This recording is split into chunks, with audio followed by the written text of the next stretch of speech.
Assalamu alaikum students. Today's topic in biology is about gases exchange in plants. इस topic में हमने ये discuss करना है कि प्लांट्स किस तरीके से गैसेस एक्सचेंज का प्रोसेस अपनी बॉडी में कर रहे होते हैं. So as you know that plants do not have any organ system for gases exchange. तो क्या होता है कि प्लांट्स बॉडी में जितने भी सेल्स हैं हर एक सेल इंडिविजुअली कैपेबल होता है कि वो खुद से गैसेस एक्सचेंज का प्रोसेस कर सके इन्वायरमेंट से. ठीक है, यानी यहाँ पर कोई भी ऑर्गन या ऑर्गन सिस्टम स्पेसिफाई नहीं कर दिया गया जिसकी वजह से प्लांट्स गैसेस एक्सचेंज करेंगे अपने इन्वायरमेंट से, बल्कि हर सेल कैपेबल है कि वो गैसेस एक्सचेंज कर सके बाय इट्स ऑन. सो अब प्लांट्स में चूंकि डिफरेंट पार्ट्स होते हैं, जैसे लीव्स हो गए, स्टेम है, ठीक है, रूट्स हैं, तो अब हमने ये सेपरेटली डिस्कस करना है कि लीव्स किस तरीके से गैसेस एक्सचेंज करते हैं, रूट्स में किस तरीके से गैसेस एक्सचेंज का प्रोसेस होता है, स्टेम्स में किस तरीके से होता है. स्टेम्स यंग स्टेम्स भी हो सकते हैं और वो जो है वो वुडी स्टेम्स भी हो सकते हैं. Gases exchange in leaves and young stems किस तरीके से होता है? Through stomata. Most important sentence, इसको आप लोग हाईलाइट भी कर लीजिएगा टेक्स्ट बुक पे, कि लीव्स और जो यंग स्टेम्स हैं उनमें गैसेस एक्सचेंज किसके थ्रू होती है? स्टोमेटा के थ्रू. और स्टोमेटा कहाँ पर प्रेजेंट होते हैं? In the epidermis. Epidermis means the upper layer. ये लीफ का एक क्रॉस सेक्शन दिखाया गया है. इस क्रॉस सेक्शन में ये अपर एपिडर्मिस है और ये जो है ये लोअर एपिडर्मिस है. तो लोअर एपिडर्मिस और अपर एपिडर्मिस, दोनों एपिडर्मिस में कुछ स्टोमेटा होते हैं. Stomata are the pores. कुछ सुराख होते हैं जिनके थ्रू गैसेस जो हैं वो लीफ में भी जा सकती हैं और लीफ से बाहर भी आ सकती हैं. ठीक है, नाउ क्वेश्चन यहाँ पर ये है कि यंग स्टेम्स क्या हैं? जो हर्बेशियस स्टेम्स होते हैं, यानी वो स्टेम जो कि बहुत थिन है और ग्रीन इन कलर है और सॉफ्ट से स्टेम होते हैं, उनको हम यंग स्टेम कंसीडर करते हैं. इसके अलावा आप यहाँ पर इस डायग्राम में देख सकते हैं कि यहाँ पर कुछ मेसोफिल सेल्स भी हैं. ये ग्रीन कलर के सेल्स जो नजर आ रहे हैं ये मेसोफिल सेल्स हैं. और ग्रीन क्यों है? क्योंकि इनमें क्लोरोफिल प्रेजेंट होता है.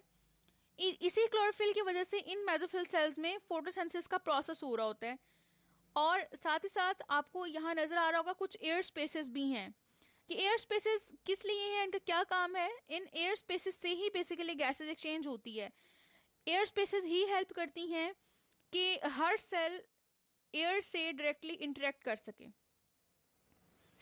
इसके बाद यहाँ पर आपको एक प्रॉपरली ब्रॉड एक क्रॉस सेक्शन नजर आ रहा है जो कि क्रॉस सेक्शन ऑफ लीव है. ये लीफ आपके पास है एक, इसमें से हमने इस क्रॉस सेक्शन को जो है वो मैग्नीफाई करके हम यहाँ देख रहे हैं. ये अपर क्यूटिकल हो गई, जो शाइनी लेयर नजर आ रही होती है लीफ पे, ये क्यूटिकल है. क्यूटिकल के बाद यहाँ पर ये एपिडर्मिस है, अपर एपिडर्मिस. ये हो गए मेसोफिल सेल्स. ये दरमियान में जो है वो एयर स्पेसेस हैं और ये स्टोमेटा जो है वो प्रेजेंट है. ठीक है, stomata are the pores in the leaf and young stems. इसके अलावा मेसोफिल सेल जो है वो आपको दो तरह के नजर आ रहे हैं. मतलब है तो सारे मेसोफिल सेल, सब में क्लोरोफिल है, लेकिन टेक्सचर का फर्क है. इन जो आपके पास मेसोफिल सेल जो आपको नजर आ रहे हैं जो कि साइड बाय साइड अलाइन हुए हुए हैं एक दूसरे के साथ, इनको हम बोलते हैं पैलिसेड मेसोफिल्स. ठीक है, जिनमें इतनी एयर स्पेसेस नहीं होती. दूसरा है यहाँ पर ये स्पॉन्जी मेसोफिल्स, जिनमें एयर स्पेसेस जो हैं वो थोड़ी ज्यादा हैं और ये सेल थोड़े दूर दूर हैं, तो इनको हम स्पॉन्जी मेसोफिल सेल्स कहते हैं, जबकि ये दोनों मेसोफिल सेल्स ही हैं. ठीक है, सो अब हम यहाँ पर देखेंगे कि जो प्लांट्स हैं उनको किस तरह की सिचुएशंस फेस करनी पड़ती हैं. जैसे प्लांट्स हैं, चाहे वो टेरेस्ट्रियल हैं, ठीक है, चाहे वो इक्वेटिक हैं, उनको दो तरह की सिचुएशंस फेस करनी पड़ती हैं. एक तो डे टाइम में और दूसरा होती है नाइट टाइम में. नाइट टाइम और डे टाइम दोनों जो आपके पास यहाँ पर टाइम्स हैं, इन दोनों टाइम में प्लांट्स अलग अलग जो है वो इन्वायरमेंट्स को फेस कर रहा होता है. जैसे डे टाइम में आपको पता है कि क्या है, सनलाइट होती है और सनलाइट की वजह से ही फोटोसिंथेसिस का प्रोसेस हो रहा होता है. और नाइट में फोटोसिंथेसिस का प्रोसेस नहीं होगा क्योंकि सनलाइट ही नहीं है. सो रीडिंग कर लेते हैं. During the daytime, when mesophil cells of a leaf are carrying out photosynthesis and respiration side by side, the oxygen produced in photosynthesis is utilized in cellular respiration. So पहले किसकी बात की गई है? Photosynthesis और रेस्पिरेशन की, कि जैसे आपको पता है कि फोटोसिंथेसिस का प्रोसेस किस में हो रहा होता है, मेसोफिल सेल्स में। तो डे टाइम में क्या होता है, मेसोफिल सेल्स फोटोसिंथेसिस का प्रोसेस भी कर रहे होते हैं और उनमें रेस्पिरेशन का प्रोसेस भी साइड बाय साइड चल रहा होता है। ठीक है, तो रेस्पिरेशन के दौरान अब क्या होता है, ये एक रेस्पिरेशन की इक्वेशन है। इस इक्वेशन में आप देखें कि रेस्पिरेशन में जो कार्बन डाइऑक्साइड प्रोड्यूस हो रही होती है मेसोफिल सेल्स में, वही कार्बन डाइऑक्साइड गैस जो है वो फोटोसिंथेसिस में यूज हो जाती है। इसके अलावा जो फोटोसिंथेसिस में ऑक्सीजन प्रोड्यूस हो रही होती है वो रेस्पिरेशन में यूटिलाइज हो जाती है। तो इसका मतलब है कि प्रोडक्ट्स के एक्सचेंज होने से ही प्रोसेस चल रहे होते हैं और किसी किस्म का कोई एक्स्ट्रा मटेरियल नहीं बचता। Similarly carbon dioxide produce during cellular respiration is utilised in photosynthesis. तो गैसेस एक्सचेंज हो रही होती हैं। लेकिन एक बात यहाँ पर थोड़ा सा आपको समझने की ज़रूरत है कि आप लोग ये सोच रहे होंगे कि अगर जो ये गैसेस एक्सचेंज हो जाती हैं, यानी रेस्पिरेशन में जो कार्बन डाइऑक्साइड गैस है वो फोटोसिंथेसिस में यूज हो जाती है और जो फोटोसिंथेसिस में बनने वाली ऑक्सीजन है वो रेस्पिरेशन में यूज हो जाती है, तो प्लांट्स किस तरीके से ऑक्सीजन को जो है वो रिलीज करते हैं एनवायरनमेंट में। अब यहाँ पर ये देखें कि सनलाइट चूंकि एक मेजर सोर्स है एनर्जी का और इसी एनर्जी को यूटिलाइज करके ही प्लांट्स जो है वो फोटोसिंथेसिस कर रहे होते हैं।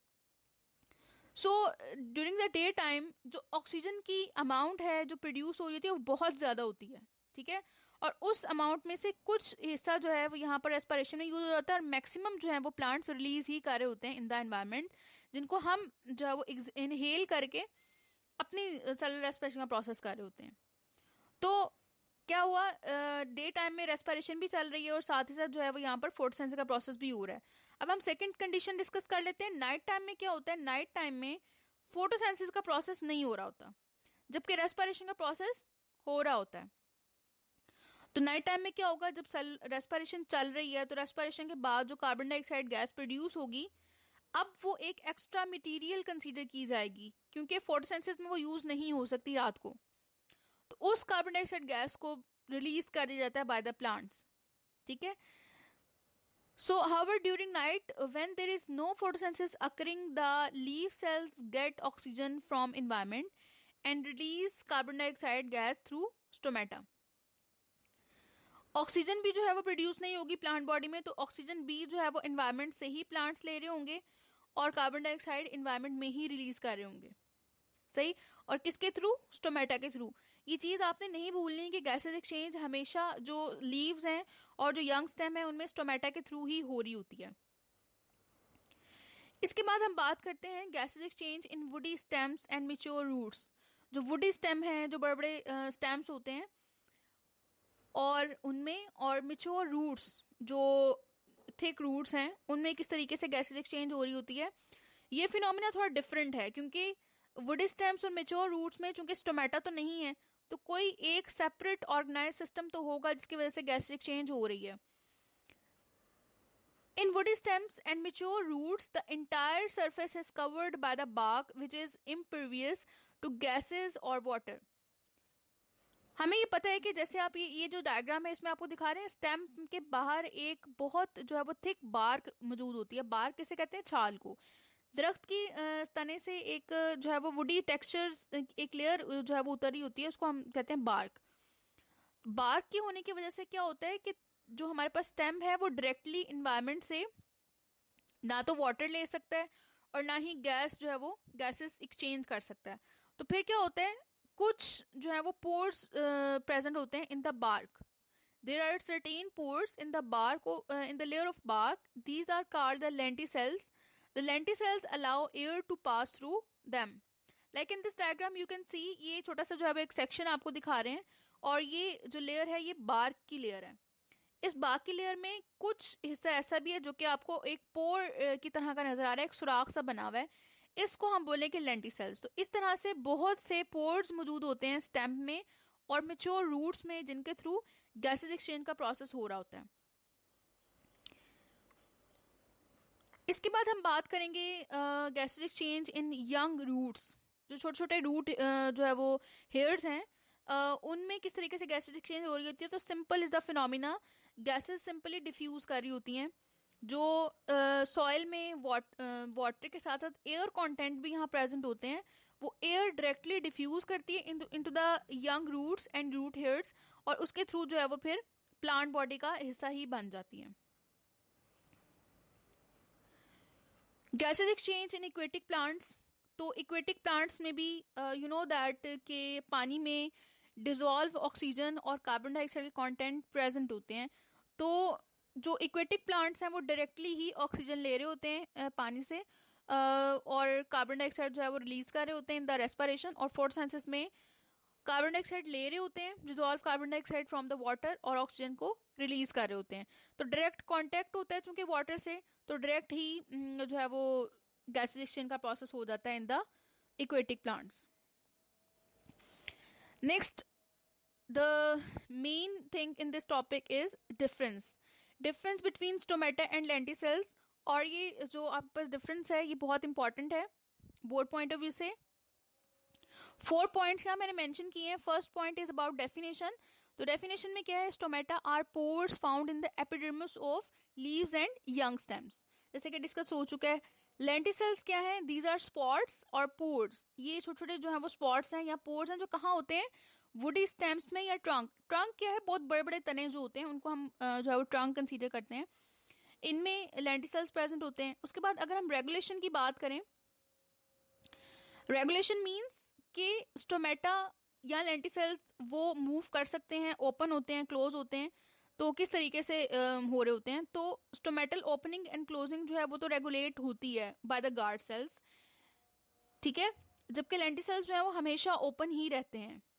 फंक्शंस की अगर हम बात करें तो स्टोमेटा के थ्रू ट्रांसपायरेशन का प्रोसेस भी हो रहा होता है। ट्रांसपायरेशन क्या होती है, loss of water from the plant surface. तो स्टोमेटा ट्रांसपायरेशन भी करते हैं और साथ साथ गैसेज एक्सचेंज भी कर रहे होते हैं, जबकि लेंटिसेल्स जो हैं these are responsible mainly for the gases exchange. Lenticels से सिर्फ और सिर्फ गैसेज एक्सचेंज ही होती है।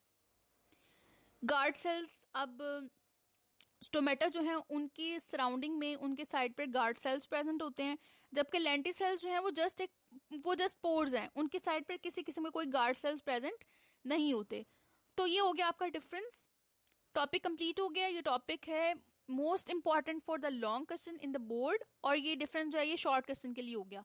तो कंप्लीट टॉपिक जो है वो आप ये लर्न कर लोगे ताकि आपकी प्रिपरेशन अच्छी तरीके से हो सके। सो ये था आज का लेक्चर। अगर ये वीडियो आपके लिए इन्फॉर्मेटिव है तो लाइक कर दीजिएगा, give your feedback in the comment section and subscribe my channel, ताकि आपको अपकमिंग अपडेट्स हैं रिगार्डिंग द वीडियो लेक्चर्स वो आप तक जो है वो पहुंच सकें। Thank you so much.